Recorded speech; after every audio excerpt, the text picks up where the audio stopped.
Yeah, smile. Hi, everybody. Here we are. It's Tammy's What Not to Give Up for Lent intervention. And this is number 3, I think. And I am here in Colchester, where I've been all day hanging out with Professor Addrian, because I have been working with him and his daughter Lucy Hutson on their new performance that's coming up real soon, and it's called By Curious George and Other Psychics. Yeah, and we're going to talk about that in a minute. But before we do, I thought, what a perfect opportunity to ask Professor Addrian what that thing is that he would not want to give up for Lent. I mean, that is, if he were to give anything up for Lent, and I don't think you're that kind of guy. I'm not that type, no. No, you're just not that kind of guy. But if you were going to have to give something up for Lent, what is the one thing you would not give up? One thing I would not give up, I'm going to be forced to give up. What do you mean? I'm going to be forced out of Europe. Oh. And I do not want to be forced out of Europe. I am well and truly a European at heart. You are. Tell me what that means, because, you know, I'm from the United States and we don't know a lot about Europe. Well, it would be like somebody removing Texas from the Union. Really? Yeah. That's how I feel. I feel that we are European. I mean, we might be on the edge of Europe, but we are European. And due to the fact that it must be admitted, a slight minority of the people voted to go, only a little minority over 50% voted to go, and so we're going, and we're going to go. And I object to it strongly, violently. Yeah. Because where do we go if we're not Europeans? Because we certainly aren't Americans. No, you're not Americans. And you're lucky in that respect. We're 3,500 miles away from Donald Trump, and that's fair enough by me. But yeah, I don't want to give anything up. And the one thing that I most don't want to give up, I'm being forced to give up. Well, I'm very sorry about both of those things. I'm very sorry that you're being forced to do anything, because I just don't believe in that. And I'm very, very sorry that you have to leave Europe, because I agree with you. I think there's something wonderful about being a part of something that's bigger than you are, and being able to share and be inclusive and be able to have all those kind of cross-cultural experiences and exchanges. I think that's real important, and I wouldn't want to give that up either. And you know what? I think that, you know, we in the United States are sort of going down the same path, where we just want to get smaller and smaller and smaller and smaller to protect what we think we have, and we're going to lose everything like that. That's what I think. I think you're probably right there. Yeah. I know.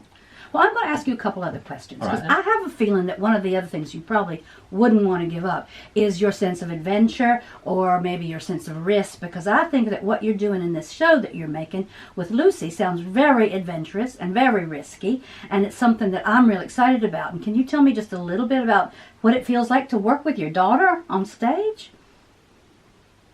Really, it's been a really interesting experience. Most of it has been incredibly enjoyable. You don't often get a chance to sort of revisit somebody else's childhood, and that's what we've done. I mean, the beginning of this process, we actually spent a wonderful little evening going around to all the places that were important to Lucy as she was growing up around Colchester. It was a painfully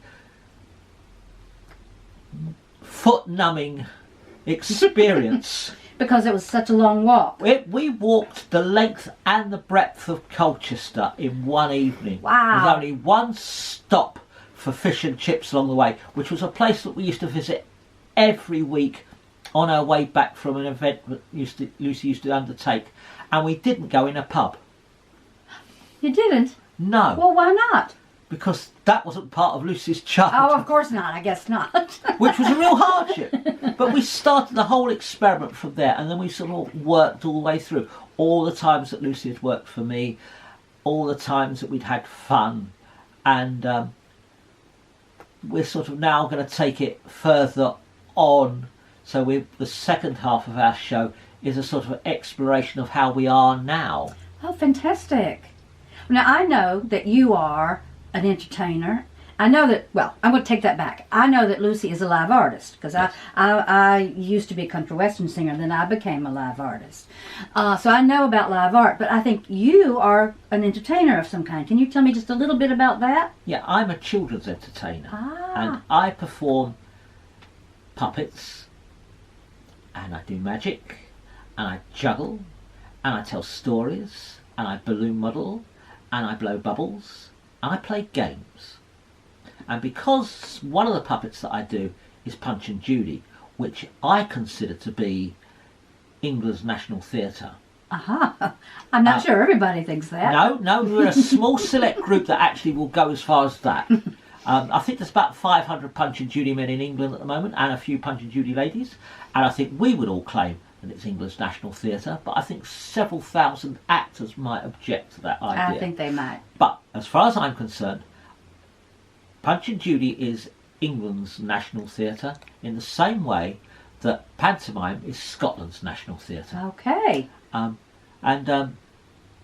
have always been a children's entertainer. The vast majority of children's entertainers are magicians who can't get enough work doing adults, and therefore they go and do children. I am a children's entertainer that likes entertaining children and wouldn't touch an adult party with a barge pole.